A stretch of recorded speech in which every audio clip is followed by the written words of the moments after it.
because this goes back to the ash borer trees and the park districts and all that, and birch crest and the bid that we put out.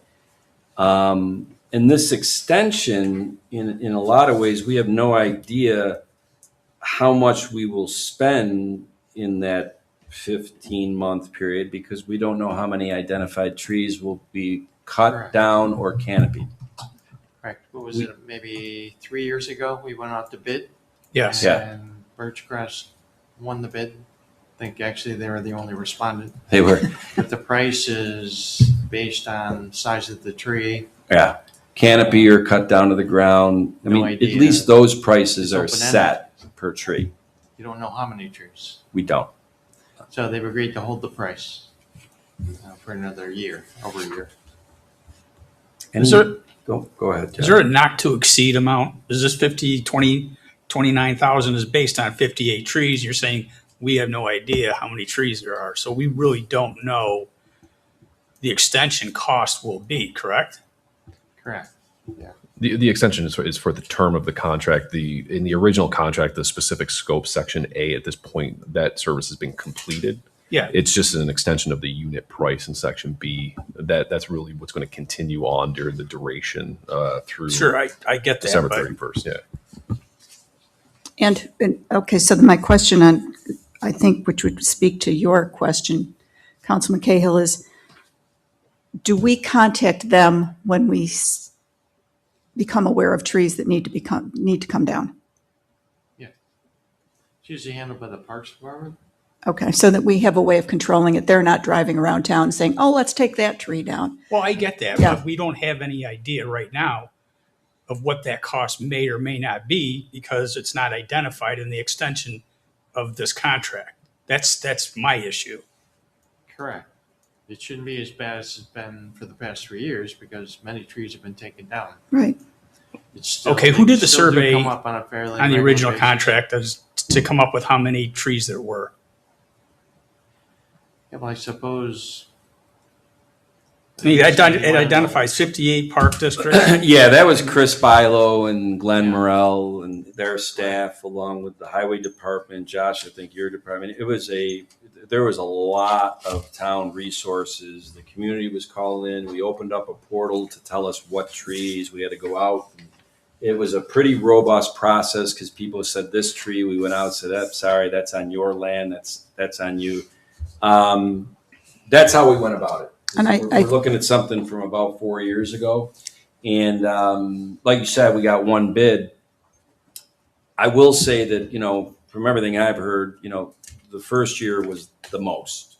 Correct. And then there has been, a trickle. I don't want to say a trickle, but it's certainly subsided and gone down.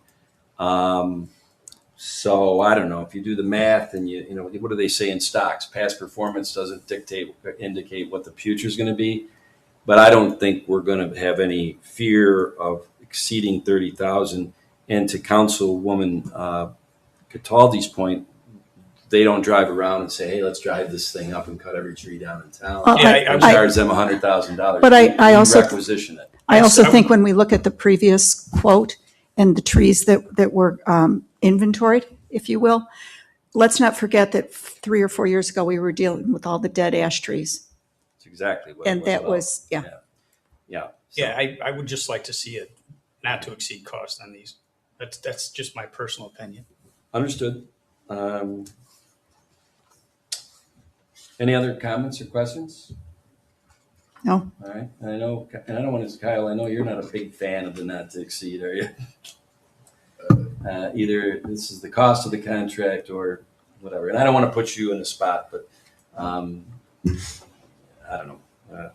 Well, I understand Councilman Cahill's point about not to exceed in this situation. I think that the point that Councilman Catali raised, where we are really directing them to perform a service, so we have control of the cost. But I don't know if there's an ability to provide an estimate, right?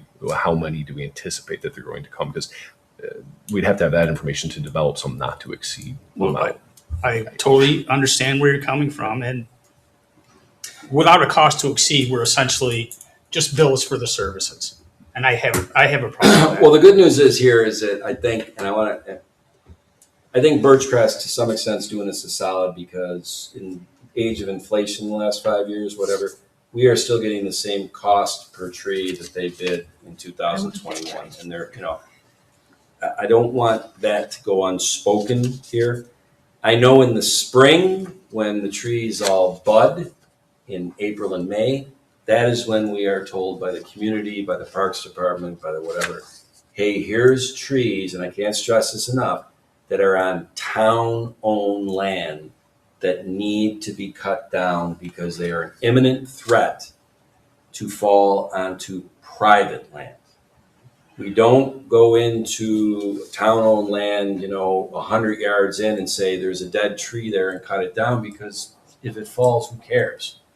It's just falling. So I just want to make sure everybody understands the scope of what could come up in the next 15 months. Certainly we can make an earmark. I know you keep great books, Paul, and you know exactly per line items on the appropriations and contracts. If you all of a sudden in June or July next year, like, hey, geez, the Parks Department just requisitioned that we go to Birchcrest again and we're hitting $28,000, you would make us know. Yeah. Okay. I Can have all also the just use the numbers Just- from last time. There's 193 trees on here added up, and it's $81,000 or $83,000, and say not to exceed $83,000, understanding that this was 4 years ago and there's many less trees right now. So the probability of going over that was low. That puts a parameter around it.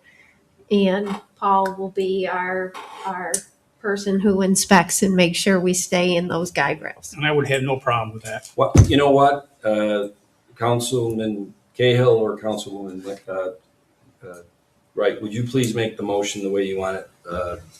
Motion. I'll move for the supervisor to sign a contract addendum with Birchcrest Tree and Landscape Incorporated for tree removal services that would extend from October 3rd, 2025 through December 31st, 2026, not to exceed $82,000. Second. Councilwoman Wright, Aye. Councilman Cahill, Aye. Supervisor Flaherty, Aye. Councilwoman Cataldi, Aye. Councilwoman Wynn. Aye.